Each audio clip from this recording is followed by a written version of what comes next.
Nice to have you back, Timmy. I'm back. Check out my Crocs. I'm loving the Crocs. Aren't they? And the hat. I've got these Crocs in 3 different colours. Black, yellow, and bright red. How does it make you feel when you wear your yellow ones, James? I feel like Banana Man. It's not a bad feeling. Do you remember Banana Man? Yeah. Eric, when Eric ate a banana. You got it. Super Ted was a big part of my game when I was little as well. Thundercats. Thundercats, banging. Captain Planet. Captain Planet, yeah, at that age I didn't really care about the planet that much. No. Welcome to episode 4. In this episode, a plan is bubbling for how James is going to delve into the world of founders who have absolutely no budget or design knowledge, but know they want to create something powerful. First, I asked James what process he went through in the early days of Baby Giant. We started with our portfolio, Timmy. That's a lie, because before all that came name. Thinking about it. Do you know what I mean? It was like... we've kind of got an opportunity now to like build something that's not comfortable. We've got the opportunity now to kind of, for a long time, like the old name didn't really kind of resonate or vibe really, and it also wasn't mine, wasn't ours. Do you know what I mean? So, like the name was such an interesting process. Do you know what I mean? It's funny how how much pressure was put on the name. Do you know what I mean? It's like you can't move forward without the right name. It's a bit like when you've got a few songs and you need a band name. Yeah. And we'll call ourselves the Skinny Noodles. Don't know why I looked at you and thought Skinny Noodle there. But anyway, and I always liked oxymorons. Do you know what I mean? And I was quite lucky. So I just went on the internet and just typed in oxymorons and got down to B. A, nah, B. Oh, Baby Giant, that'll do. So that happened pretty quick, to be fair. But then it was logo, then it was website, portfolio. Do you know what I mean? The standard stuff that you were told that you needed. I think you should do things like check your name, make sure nobody else is using it. I am like one of those midnight domain name hoarders. If that domain name's free, I'm having it. Do you know what I mean? I think they call it an illness. Is that why I can't get timothyjosephharbour.com? It is, yeah. Yeah, damn it. Next, I asked James about his approach to being a new business owner and whether there would be anything he'd change if he could go back. I didn't generally do as much due diligence as I probably thought I should do. But back then I didn't care as much either. Do you know what I mean? Like, I didn't even know if I was going to be a designer forever. But there's obviously a little bit of pressure to perform. But like I said, back then I wasn't that good. Pretty average. I didn't have the drive that I have now. Do you know what I mean? My drive back then was basically make enough money every single week so I could maybe buy some drugs and have a beer. I mean, we didn't have any money in the bank. We were very lucky to be able to, with the internet, we could work remotely. Before all this was kind of redone, there was like this kind of double garage conservatory leaky thing here, and it was just like me set up on a wonky table with a computer. Like we had the computers, we had a table, but we were pretty lean.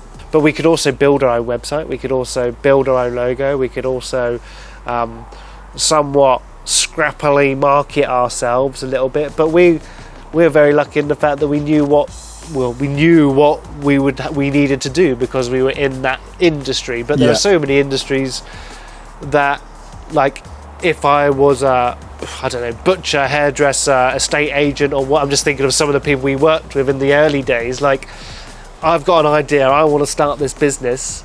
Like, what do they do? Do you know what I mean? Like, how do they start up? But it's easier now to execute on an idea because you can go and online. I mean, there's great tools like for like people, especially like DIYers, like people who don't understand brand or work in brand or design. They've got Canva, they've got Wix for websites, they've obviously got like AI can help them now a little bit to some degree. I mean, that's quite new, but I don't know how many like early stage founders or hairdressers are going, oh, do you know what, I'll use AI for my logo. I'm not too sure, but that will speed up. Like there's this kind of this paradox between the fact that like it's never been easier to execute on an idea, but it's also never been more confusing on where to start and what to do because of the amount of information out there.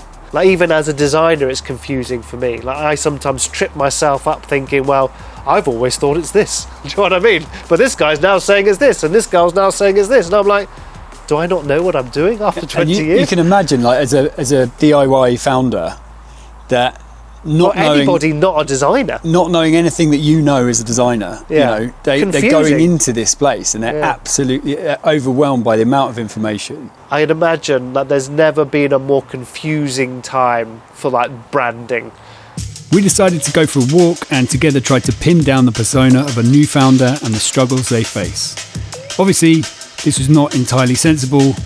Something about the country air does things. Look at these beautiful blackberries, aren't they? Oh, this is where me and Rocco, we come out. These ones are a bit shit, actually. Me and Rocco come out most mornings on his little walk on his little bike, and we come and pick a pot of blackberries because Kate makes jam. That's like proper nature. That's like nature. It doesn't get more middle class Britain than that. Do you know what I mean? If you want to laugh about it, there you go. Right.